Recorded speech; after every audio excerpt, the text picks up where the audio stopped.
우리 구독자분께서 말씀해주신 내용입니다. 리플은 유독 구설수가 많네요 라고 말씀을 해주셨고, 말도 많고 탈도 많고 웃고 울게 만드는 코인 중에 가장 대표적인 코인이 바로 리플 코인이라고 생각을 해요. 아마도 많은 구독자분들께서 비슷하게 생각하셨을 거라고 생각을 합니다.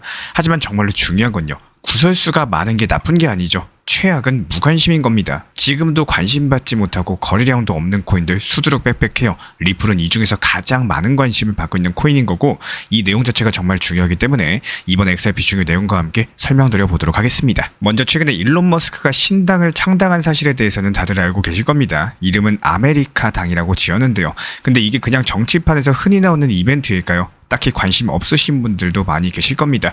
하지만 이번만큼은 그냥 넘겨볼 얘기가 아니다라는 거고, 앞으로의 미래를 결정짓는 중요한 순간이 될 거예요. 왜냐면 이건 단순한 정치 행보가 아니라 미국의 부채 시스템의 붕괴를 경고하는 사실상 비상벨과도 같은 선언이기 때문입니다. 그리고 이 신호들이 우리 같은 투자자들 입장에서는 위험선이자 동시에 기회로서 연결될 수가 있다는 거예요.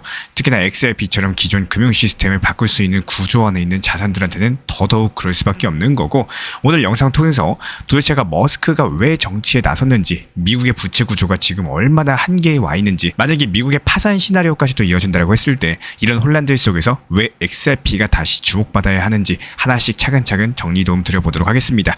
지금부터 시작합니다. 시청하시기 전에 구독과 좋아요만 부탁드릴게요. 7월 4일 미국의 독립기념일, 바로 그날 일론 머스크가 트위터에 한 가지 질문을 던진 바가 있었습니다. 지금 미국에는 민주당과 공화당밖에 없는데 새로운 정당이 하나 더 필요하지 않을까요? 그냥 해프닝일 수가 있었는데, 놀라운 건 그 투표에 응답한 사람 중에 65%가 그렇다라고 답을 했다는 점입니다. 그 다음 날인 7월 5일 일론 머스크는 아메리카당 창당을 공식 선언했고요. 그리고 이렇게 말을 했죠. 우리는 지금 민주주의가 아니라 사실상 일당 체제 안에 살고 있다. 그리고 이런 발언들이 의미심장한 이유가 분명히 있습니다. 머스크가 언급한 일당 체제 자체가 단순하게 민주당을 말하는 게 아니기 때문이에요. 트럼프의 공화당까지 포함한 지금의 미국 정치 전체가 기득권 카르텔처럼 움직이고 있다는 문제의식에서 나온 말입니다. 실제로 저희가 최근 영상 통해서 다뤘던 것 중에 하나가 트럼프 가문, 트럼프 일가가 정치 기득권 세력으로 자리 잡으면서 암호화폐를 통한 수익만 몇 천억, 몇 조 단위에 달한다는 뉴스 기사에 대해서 다뤄드린 바가 있었는데요. 특히나 일론 머스크 측에서는 최근에 통과됐던 트럼프의 BBB 감세 법안에 대해서 강력하게 비판을 해왔습니다. 이 법안이 5조 달러가 넘는 대규모 감세를 추진하는 내용인데요. 머스크가 이걸 보고 미국을 파산시키는 법안이다, 이렇게 표현했을 정도였습니다. 즉 단순한 정치적인 성향이나 이념 문제가 아니라 이제는 미국 시스템 자체가 무너지고 있다는 위기의식 속에서 아예 정치판에 직접 들어온 건데요. 이걸 단순한 신당 창당 이벤트로만 보면 안 되는 이유가 바로 여기에 있습니다. 자, 그럼 이제 머스크가 왜 이렇게까지 강력하게 반응을 했는지, 그리고 그 핵심인 BBB 감세 법안과 미국의 재정 상황을 한번 체크해 보겠습니다. 우선 이 BBB 감세 법안, 이름은 그럴듯한데 내용을 보면 상당히 충격적입니다. 트럼프가 밀어붙여가지고 통과시킨 이 법안의 핵심은요, 5조에서 6조 달러 규모의 대규모 감세인데요. 문제는 이게 단발성 감세가 아니라는 건데, 이 법안이 시행되면 미국은 앞으로 매년 3조 달러에 가까운 재정 적자를 떠안게 될 겁니다. 이미 미국은 적자 재정이 익숙해진 나라인데요. 하지만 지금은 그런 수준이 아닙니다. 2024년 기준으로 국가가 갚는 이자 비용만 8,800억 달러에 달하고요. 이게 어느 정도냐? 미국 국방비보다도 더 많다라는 거예요. 미국이 그동안 전 세계 경찰 역할을 하면서 지켜온 패권의 핵심은 군사력이었죠. 근데 이제는 이 국방력을 지키는, 총 쏘는 데보다 빚을 갚는데 돈을 더 많이 쓰고 있는 상황입니다. 정말 심각하겠죠. 그리고 이거는 시작에 불과하다는 거예요. 이대로 가면 2028년에는 이자 비용만 1조 4천억 달러를 넘어설 거라는 예측이 나오는 거고, 우리 돈으로 환산했을 때 1,900조 원이 넘는 매년 이자 갚는 데만 들어가게 되는 겁니다. 이쯤 되면 단순하게 부채가 많다는 수준이 아니라 이자 갚다가 나라가 무너진다, 이런 말이 더 이상 과장이 아닌 수준인데요. 실제로 역사학자들이 이런 경고를 해왔습니다. 국방비보다 이자 비용이 많아지는 순간, 그때부터 제국의 몰락이 시작이 된다. 근데 지금 그 시점이 실제로 현실이 됐다라는 겁니다. 여기서 끝이 아니에요. 연방정부 부채만 문제가 아니고 지방정부 부채까지도 포함하면 다가오는 2028년, 한 3년 정도 남았죠. 국가랑 지방 부채가 50조 달러를 돌파할 거라는 전망까지도 나오는데요. 우리나라 돈으로 따지면 7경 원입니다. 무려 경단이라는 거고, 이걸 듣고도 과연 괜찮다라고 말을 할 수가 있을까요? 단순한 정치 논쟁이 아니라요, 지금 미국이라는 시스템 전체가 구조적으로 붕괴 국면으로 돌아섰다, 이런 시그널을 보여주고 있는 겁니다. 그리고 이 시그널을 가장 먼저 공개적으로 경고한 사람이 일론 머스크인 거고, 그럼 이제 일론 머스크가 이 정치판에 뛰어들면서 어떤 전략을 짜고 있는지 살펴보자면, 가장 재밌는 건 머스크는 대선 출마 자체가 목표가 아닙니다. 지금 당장 대통령이 되겠다라는 게 아니라 국회에서 소수 의석을 공략하겠다라는 건데요. 정확히 말씀드려서 상원에서 2석에서 3석, 하원에서는 8석에서 10석 정도만 확보하면 입법을 흔들 수 있다는 계산입니다. 어떻게 그게 가능하냐? 지금 미국 의회 같은 경우는 민주당과 공화당이 팽팽하게 맞서고 있기 때문에 한두 표만 빠져도 법안이 통과되거나 막히는 구조를 가지고 있는데요. 결과적으로 머스크가 노리는 것은 그 한두 표를 쥐고 캐스팅 보트를 쥐는 포지션입니다. 이건 정치판에서도 흔하지 않는 선택과 집중 전략입니다. 머스크가 이걸 설명할 때 인용한 고대 전투가 있습니다. 바로 기원전 371년 레욱트라 전투인데요. 스파르타 군대가 숫자도 많고 전투력도 훨씬 뛰어났는데 테베라는 도시국가가 전혀 다른 전술로 싸워버립니다. 어떻게 했냐? 가장 먼저 맞붙는 전면에 최강 병력을 몰빵을 한 겁니다. 그렇게 정면 돌파를 해서 적의 중심을 깨부수니까 전체 전선이 무너진 거고, 결과적으로 숫자는 졌지만 전략으로서 승리를 했죠. 머스크가 지금 노리는 것도 이거랑 비슷합니다. 전체를 다 뒤엎겠다는 게 아니라 딱 영향력을 행사할 수 있는 핵심 의석에만 자원을 집중하겠다라는 전략을 가지고 있는데요. 그리고 이 전략 자체가 어디서 많이 본 흐름인 것 같지 않나요? 바로 리플 XRP입니다. XRP 역시 대중적인 펌핑이라거나 마케팅 같은 것들을 앞세우는 방식이 아니죠. XRP ETF 승인이나 RLUSD 연동이나 연준 마스터 계좌 신청이라든지 이런 식으로 조용하게, 하지만 내부 시스템까지도 깊게 침투하고 있는 자산인 겁니다. XRP가 지금 하고 있는 것도 결국에 제도권 한가운데서 영향력을 주기 위한 자리 싸움인 거지, 지금은 조용해 보여도 판이 바뀌는 순간 그 XRP의 영향력은 터질 수밖에 없는 구조를 가지고 있다는 거예요. 그렇다면 이제부터 본격적으로 트럼프와 머스크의 대립 구도가 시작이 될 텐데, 트럼프가 아예 정면으로 일론 머스크를 겨냥해서 이런 말을 했어요. 전기차 보조금이 없으면 머스크는 공장에 문을 닫고 남아프리카로 돌아가야 될 것이다. 이건 그냥 비권 정도가 아니라 정치적인 적대 선언이라고 보셔도 무방합니다. 사실상 이 두 사람이 그동안 미묘했던 동맹처럼 보일 때도 있었고 또 싸우기도 했었지만요. 이번에는 정말 달라요. 법안 하나를 계기로서 완벽하게 남남이 된 거고, 머스크가 단순하게 트위터로 공격하는 걸 넘어가지고 이제는 테슬라랑 소셜 플랫폼 X, 뉴럴링크, 스페이스 X 같은 이런 자기 사업들 전체를 정치 플랫폼처럼 쓰기 시작을 했습니다.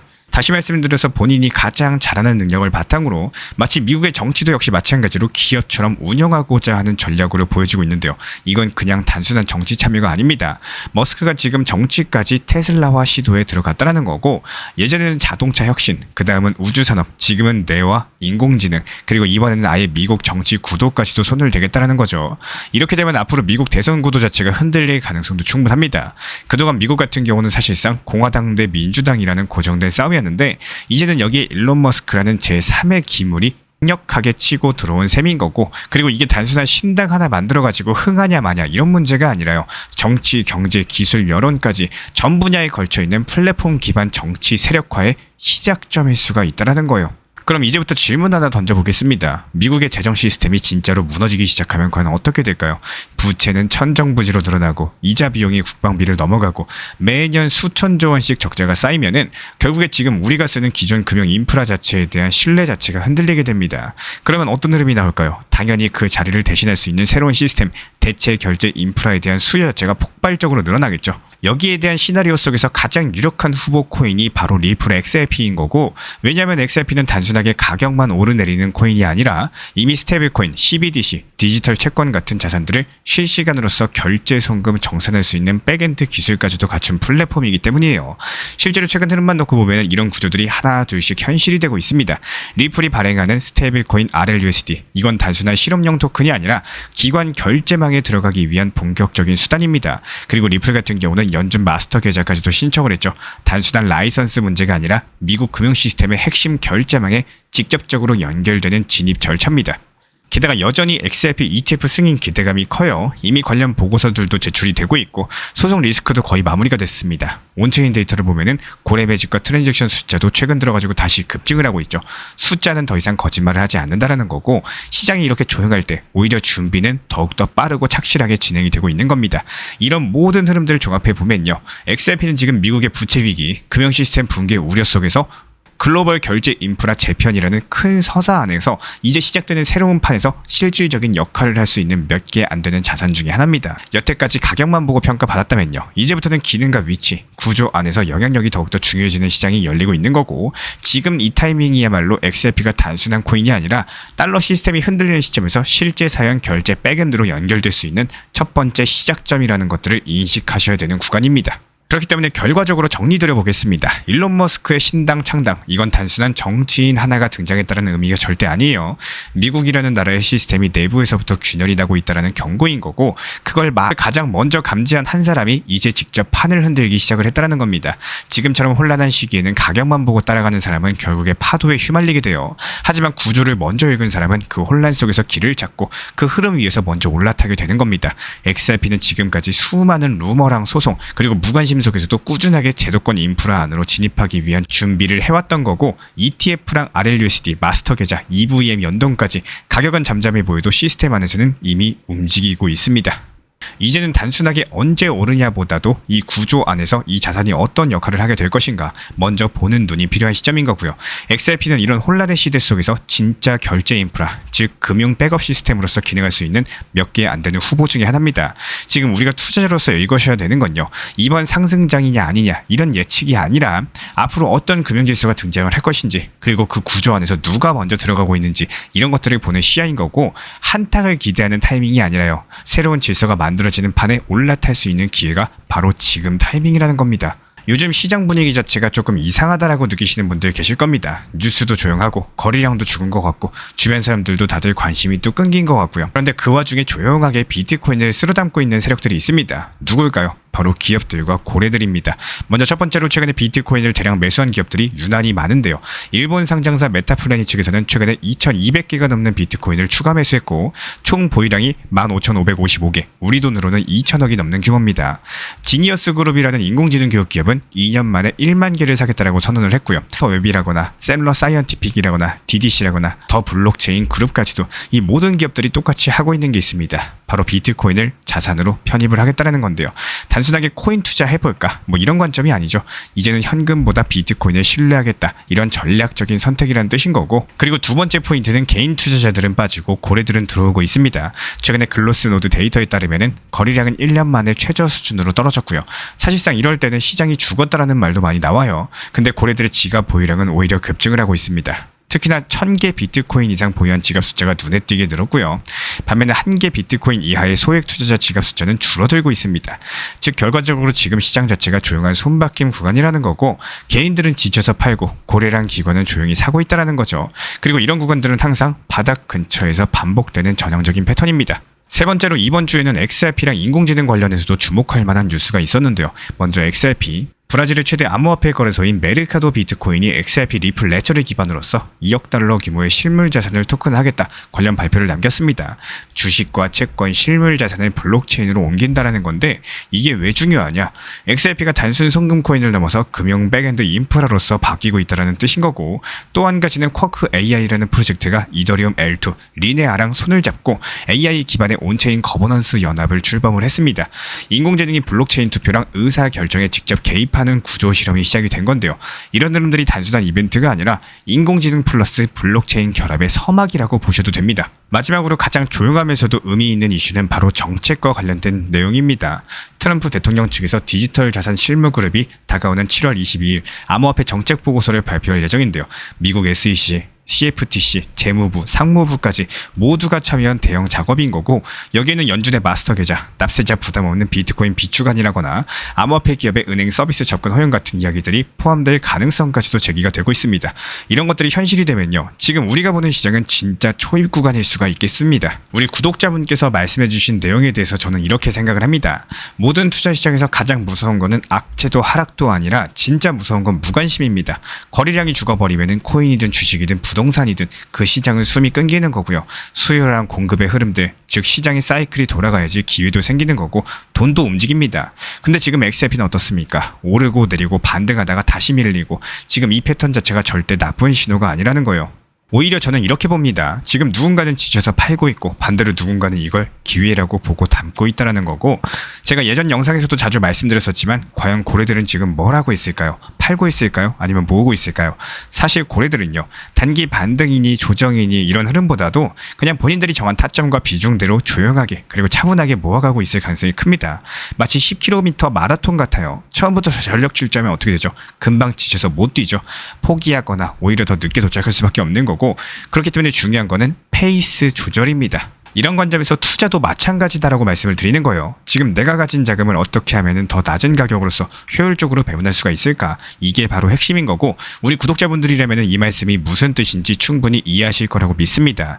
지금 시장 안 좋다 생각만 하지 마시고 오히려 기회가 열리는 시기라고 그렇게 시야를 한번 바꿔보셨으면 좋겠습니다. 항상 진심으로 응원드리고 있고요. 리플 XRP 투자에 있어서 이제는 투트랙 전략이 반드시 필요해지고 있습니다. 무턱대고 몰빵하거나 반대로 또 손 놓고 기다리는 시대는 끝났어요. 첫 번째 트랙은 매달 분할 매수하시면서 시장이 빠지든 말든 일정 비중으로서 리플을 꾸준히 모아 나가시는 겁니다. 이거는 시간과 리스크를 분산할 수 있는 가장 효율적인 전략인 거고, 그리고 두 번째 트랙은 남은 현금 비중으로 알트코인 단타로서 굴려나갑니다. 수익이 나면은 그거를 다시 리플에 재투자하시면 되는 거고, 이게 바로 수익을 만드는 순환 매수 전략이 되실 거예요. 그런데 여기서 중요한 거는 단타 하실 때 조심하셔야 되는 거예요. 단타 매매 중독되면 끝장입니다. 이 매매 중독을 절대 조심하셔야 되는 거고, 예를 들어 가지고 시장이 과열인데도 지금 아니면 기회가 없다, 이런 조급한 생각에 RSI 지표가 이미 고점인데도 불안해서 또 들어가고 결국에 수익은커녕 손실만 쌓이게 되실 겁니다. 그래서 저희 채널 차원에서는 한 가지 원칙이 있습니다. 확률이 높은 날만 진입을 하세요. 그리고 시장 전체가 과매도 구간일 때, 비트코인 기준 RSI가 바닥을 찍을 때, 그때 알트코인 중에서 최근 거래량이 급등한 종목이 과매도의 경우 MACD, 볼린저 밴드, 이동평균선과 일목균형표 참고해서 신중하게 매수 진입 타점 들어갑니다. 그리고 그 외에는 아예 매매를 쉬는 날도 반드시 있어야지 진짜 단타인 거고, 그렇다면 이걸 어떻게 구별할 수 있는지 궁금하실 거예요. 여기서 챗 GPT가 등장을 합니다. 저희는 챗 GPT를 단순한 도구로 쓰지 않습니다. GPT한테 오늘 확률 높은 진입 타이밍이냐 이렇게 물어볼 수 있게 맞춤 프롬프트를 사용을 하는데요. 그리고 그 결과에 저의 실전 매매 노하우 30%를 덧붙여가지고 GPT 시그널을 보완합니다. 어떻게 하는지 궁금하신 분들 GPT 검색력과 활용 전략을 이용해가지고 이 두 가지를 한 방에 알려드리고 있습니다. 현재 보이시는 번호로서 리플 단타라고 문자 남겨주세요. 지금 이 영상 보신 분들에게만 오픈합니다. 그냥 GPT 쓰는 법이 아니라 투자로 연결되는 GPT 사용법 지금 바로 알려드리도록 하겠습니다. 제가 안내해드리고 있는 코인 신사 채널 멤버십 전용방에 대해서 짧게 설명드려 보도록 하겠습니다. 리플, 암호화폐 시장에 대한 중요한 이슈, 그리고 브리핑이나 시장의 흐름에 대한 전문적인 분석 내용 설명과 함께 차트상의 기술적 분석, 온체인 지표와 투자 심리에 대한 내용들을 같이 안내 도움드리고 있고, 가장 중요한 투자 심리를 컨트롤하기 위해서 포트폴리오의 구성에 대한 노하우, 투자 심리 컨트롤에 대한 내용도 같이 안내드리고 있습니다. 코인 신사 스터디 멤버십 가입하신 분들께서는 아래 번호 혹은 신청 링크 통해서 남겨주시면 제가 연락드리고 있고, 안내 설명과 함께 신사 채널 리플 전용 멤버십 방에도 입장 안내 설명드리고 있습니다.